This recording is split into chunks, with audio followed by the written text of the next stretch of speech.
नमस्कार साथियों, स्वागत है आपका हमारे चैनल पर। मैं हूं संजय नामदेव और आज हम देखने जा रहे हैं कक्षा 11वीं विषय समाजशास्त्र का आदर्श प्रश्न पत्र, जो कि 2022 के लिए बहुत ही महत्वपूर्ण रहेगा।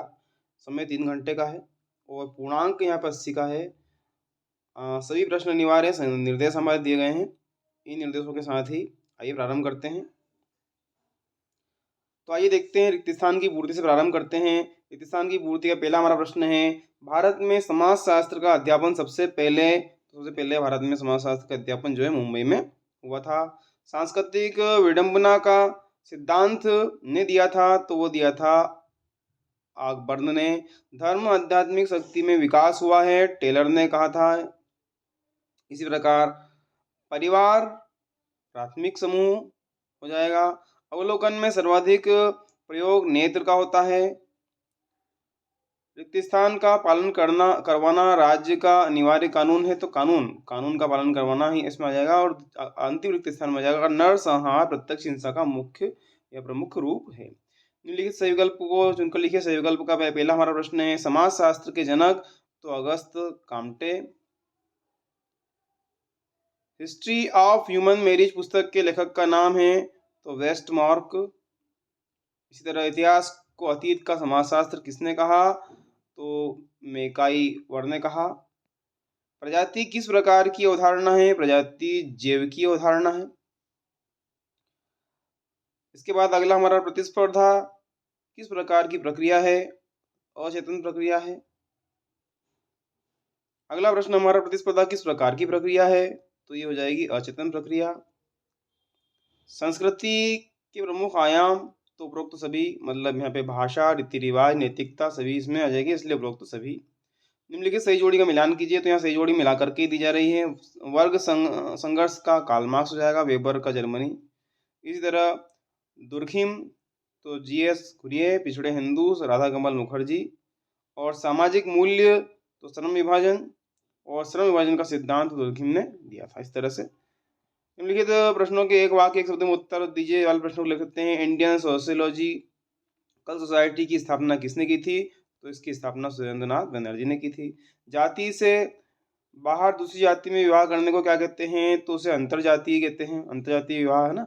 नौकरशाही की अवधारणा किसने प्रस्तुत की, तो वो अवधारणा मैक्स वेबर ने प्रस्तुत की। गांव का मुख्य व्यवसाय क्या था, तो गांव का मुख्य व्यवसाय खेती या कृषि है। अभिजात वर्ग की अवधारणा किसने प्रस्तुत की है, तो अवधारणा प्रस्तुत की है मॉस्को और पारेतो ने तथा मिशेल ने प्रस्तुत की थी। ठीक है। सामाजिक प्रतिमान क्या है, सामाजिक प्रतिमान विनिमय है जो कि पूरे समाज के सदस्यों पर लागू होते हैं और जिन्हें करने की उनसे अपेक्षा की जाती है। सभ्यता का क्या अर्थ है, तो सभ्यता शब्द का प्रयोग मानव समाज के एक सकारात्मक, प्रगतिशील और समावेशी विकास को इंगित करने के लिए किया जाता है। इसी प्रकार सत्य और असत्य के प्रश्न देखते हैं। प्रबंध एक सार्वभौमिक प्रक्रिया है, सत्य है। उद्देश्य समयबद्ध नहीं होना चाहिए, असत्य है। संगठन प्रबंध का आधार है, सत्य है। चयन एक सकारात्मक प्रक्रिया है, यह असत्य हो जाएगा। और अधोगामी संप्रेषण ऊपर से नीचे की ओर होता है, सत्य है। फिर विपणन व विक्रय का एक ही आशय है, वह हो जाएगा असत्य। आगे हम देखें तो 2 नंबर वाले हमारे प्रश्न आ जाते हैं।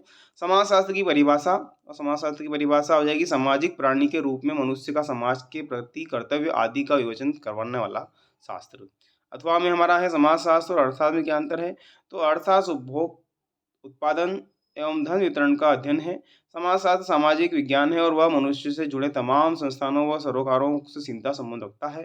समाजशास्त्र मानवीय व्यवहारों, उनकी सामाजिक परिस्थितियों तथा दशाओं का वैज्ञानिक अध्ययन करता है। मनुष्य के समस्त आर्थिक क्रियाकलाप से अर्थशास्त्र का सीधा संबंध है। समाजशास्त्र और राजनीति विज्ञान में क्या संबंध है, हमारा प्रश्न क्रमांक 7 है। समाजशास्त्र के अंतर्गत हम सामाजिक संबंधों का अध्ययन करते हैं और राजनीति विज्ञान के अंतर्गत हम राज्य सरकार का कानून, राजनीतिक संस्थाओं का तथा शासन का अध्ययन करते हैं। जो समाजशास्त्र है वही राजनीति व्यवस्था के लिए एक सुविधाजनक दृष्टिकोण भी तैयार करता है। समाजशास्त्र और इतिहास में क्या संबंध है, तो इतिहास विशेष विज्ञान है जिसका संबंध ऐतिहासिक घटनाओं से। समाजशास्त्र सामान्य विज्ञान है जिसका संबंध सभी प्रकार के संबंधों से है। इतिहास का संबंध भूतकाल से, जबकि समाजशास्त्र का वर्तमान से है। इतिहास मूर्त का, जबकि समाजशास्त्र जो है अमूर्त का अध्ययन है। समष्टि समाजशास्त्र किसे कहते हैं, बड़े समूहों, संगठनों तथा सामाजिक व्यवस्थाओं का अध्ययन करना। व्यष्टि समाजशास्त्र किसे कहते हैं, तो ये हमारा हो जाएगा व्यष्टि समाजशास्त्र के अंतर्गत आमने सामने की अंतः क्रियाओं के संदर्भ में मनुष्य के व्यवहार का अध्ययन किया जाता है। प्राथमिक समूह की कोई 2 विशेषताएँ लिखिए। तो प्राथमिक समूह की विशेषता छोटा रूप होता है। प्राथमिक समूह की विशेष विशेषता छोटे आकार और समूह का आकार बदलता, समूह के आकार में वृद्धि हुई है। प्रत्यक्ष सहायता, तो समूह के मध्य समूह की सहायता की विशेषता सदस्य रूप से और न ही अन्योन्याश्रित रूप से स्वतंत्र है, सभी एक ही प्रक्रिया में है। काम करने के लिए एक सामान्य अनुभव का तरीका है। इस प्रकार के सदस्य को साझा करने के लिए इस प्रकार के साथ मिलकर काम करते हैं। अथ वाला प्रश्न हमारा है, समुदाय का अर्थ स्पष्ट कीजिए। तो समुदाय का अर्थ एक साथ मिलकर सेवा करना है। अन्य शब्दों में हम कह सकते हैं कि व्यक्तियों का ऐसा समूह जिसमें परस्पर मिलकर रहने की भावना होती है तथा परस्पर सहयोग द्वारा अपने अधिकारों का उपयोग करता है, समुदाय कहलाता है। विवाह कितने प्रकार के होते हैं? तो शास्त्रों के अनुसार विवाह 8 प्रकार के होते हैं। विवाह के प्रकार हैं ब्रह्म, देव, आर्य, प्रजापत्य, असुर, गंधर्व, राक्षस, पिशाच। नारद पुराण के अनुसार सबसे श्रेष्ठ प्रकार का विवाह ब्रह्म में ही माना जाता है। इसके बाद देव विवाह और आर्य विवाह को भी बहुत उत्तम माना जाता है। अंतर विवाह किसे कहते हैं? अंतर विवाह तात्पर्य जब एक व्यक्ति अपने जीवन साथी का चुनाव अपने ही समूह में से करे, इसे परिभाषित करते हुए डॉक्टर रिवर्स लिखते हैं। अंतर विवाह से अभिप्राय है उस विनिमय का जिसमें अपने समूह में से जीवन साथी का चुनाव अनिवार्य होता है। राज्य के कार्य, तो राज्य के कार्य निम्न है। प्रजा पर कर लगाना, उसे एकत्र करना राज्य का प्रमुख कार्य है। यदि करेंसी पर राज्य का नियंत्रण नहीं होगा तो वह एक क्षण के लिए भी अपना कार्य नहीं कर सकता। देश की आर्थिक संस्थाओं पर नियंत्रण करने के उद्देश्य से राज्य द्वारा रिजर्व बैंक की स्थापना की। कानून का पालन करवाना राज्य का अनिवार्य कार्य है।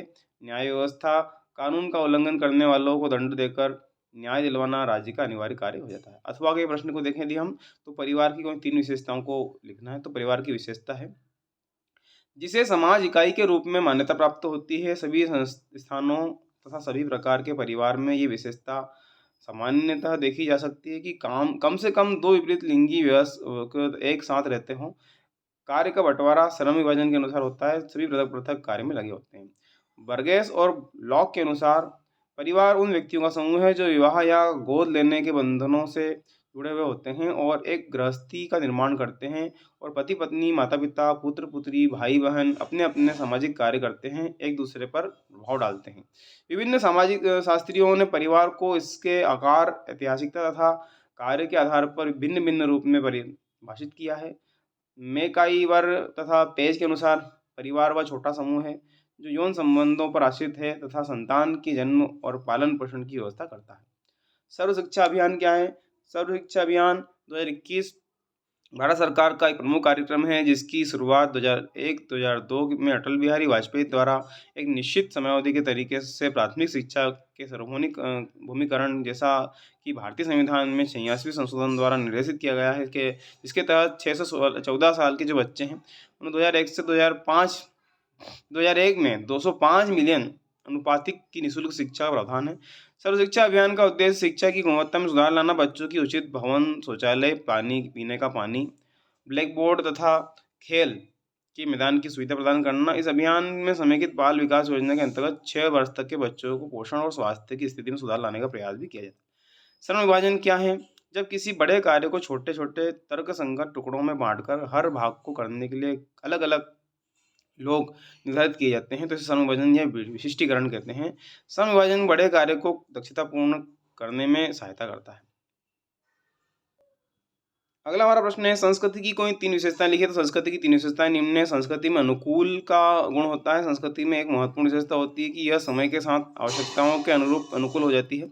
संस्कृति समाज के वातावरण परिस्थिति के अनुसार होती है। जब वातावरण परिस्थिति में परिवर्तन होता है तो संस्कृति भी उसके अनुसार अपने आप को ढालती है।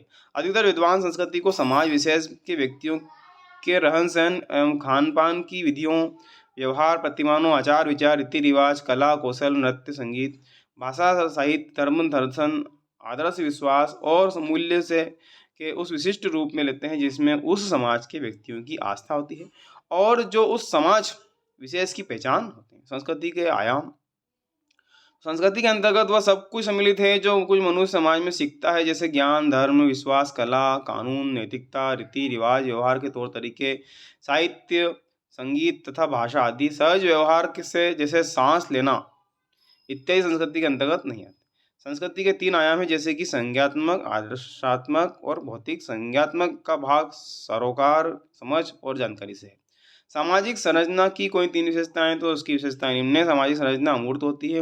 अमूर्त तथा अर्थात जो मूर्त न या साकार न हो, निराकार, देह रहित, निरवयव, अप्रत्यक्ष। सामाजिक संबंधों का आधार सामाजिक संस्थाएं, सामाजिक प्रतिमान तय करते हैं, जो कि अमूर्त होते हैं।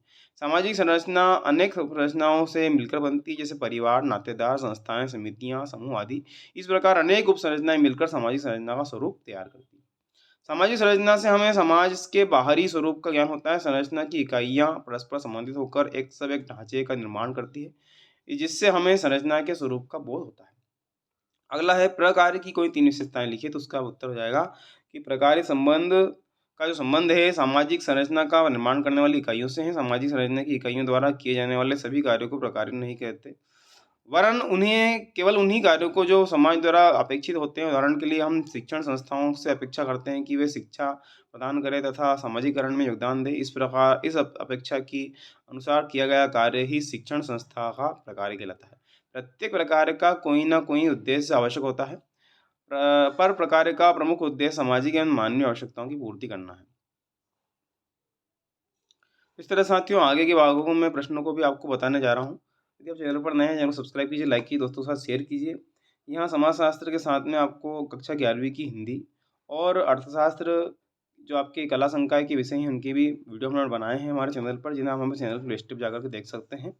इसी प्रकार आगे के प्रश्नों को हम स्क्रॉल करके दिखाएंगे, जिनका स्क्रीनशॉट आपको लेना होगा। इस तरह से फर्स्ट भाग यहाँ से ले लीजिए आप। इसका सामाजिक परिवर्तन विशेषता का लक्षण इस प्रकार हो जाएगा। फर्स्ट पॉइंट ये वाला इसका सेकंड पॉइंट हो जाएगा, और ये इस प्रकार से थर्ड पॉइंट। इसका स्क्रीनशॉट आप ले लीजिए। ये वीडियो को रोक करके भी आप लिख सकते हैं। हिंसा के 3 प्रकार लिखिए, तो इसका उत्तर हो जाएगा प्रेरित होने वाली भावना का यहाँ से कमी। इस तरह से इसका उत्तर हो जाएगा, हिंसा के प्रकार हो जाएंगे। 16 प्रश्न है, व्यक्तित्व का समाजीकरण से क्या संबंध है, तो इसका उत्तर भी आप देख पा रहे हैं। अथवा में सभ्यता और संस्कृति में कोई 4 अंतर, तो सभ्यता संस्कृति में 4 अंतर, पहला अंतर दिख पा रहा है आपको, दूसरा, ये तीसरा अंतर हो जाएगा, और ये चौथा अंतर आपको दिख रहा। अवलोकन के विभिन्न प्रकारों को समझाइए। अवलोकन के प्रकार, पहला, दूसरा, तीसरा, इस तरह से विभिन्न प्रकार हैं। अथवा प्रश्नावली के प्रकार लिखिए, तो प्रश्नावली के प्रकार हो जाएंगे। इनको आपको विस्तार से भी लिख सकते हैं यदि बड़ा प्रश्न आता है तो। सामाजिक परिवर्तन के कारक, सामाजिक परिवर्तन के कारक का इस प्रकार से उत्तर आप बता सकते हैं। आर्थिक कारक, प्राकृतिक या भौगोलिक कारक। इसके अथवा में है सहयोग के सामाजिक शास्त्रीय महत्व को समझाइए, तो महत्व, प्रत्यक्ष सहयोग, अप्रत्यक्ष सहयोग। सामाजिक परिस्थिति की कोई 4 विशेषताएं, कोई 4 तत्व, सॉरी, पर्यावरण प्रदूषण के कोई 4 प्रकारों का वर्णन। तो इसको तो अच्छे से आपको यहाँ पे छोटा दिखाई दे रहा है, लेकिन इसको आपको मन से बड़ा कर देना है। जाति व्यवस्था के बारे में घुरिये के विचारों को लिखिए। यहाँ से अब वीडियो बड़ा ना हो, इसलिए मैं आपको स्क्रॉल करके दिखा रहा हूँ, आप अपने हिसाब से इसको स्क्रीनशॉट लेकर के लिख लीजिएगा। मुखर्जी के अनुसार सामाजिक मूल्य का महत्व लिखिए। प्राथमिक समूह एवं द्वितीयक समूह के कोई 5 अंतर। प्राथमिक समूह बताया, द्वितीयक समूह के बारे में भी दिखाया जा रहा है आपको। अंतर समूह, बाह्य समूह की कोई 5 विशेषताएं, अंतर लिखिए। ये संघर्ष और प्रतियोगिता में अंतर। सामाजिक स्तरीकरण क्या है, बंद या खुले स्तरीकरण में अंतर। स्तरीकरण की खुली व्यवस्था और बंद व्यवस्था, है ना। नौकरशाही की 5 विशेषताएं लिखिए। ये नौकरशाही की 5 विशेषताएं हो जाएगी यहाँ से। और दोगिन के धर्म के सिद्धांत की व्याख्या कीजिए। फिर अगला हमारा प्रश्न है, पूंजीवाद से आपका क्या तात्पर्य है। ये एक एक्स्ट्रा प्रश्न आपको बता दिया गया है। वैसे 23 प्रश्न होंगे, लेकिन कुछ एक्स्ट्रा प्रश्न भी आपको यहाँ पे दिखा दिए गए हैं इस तरह से।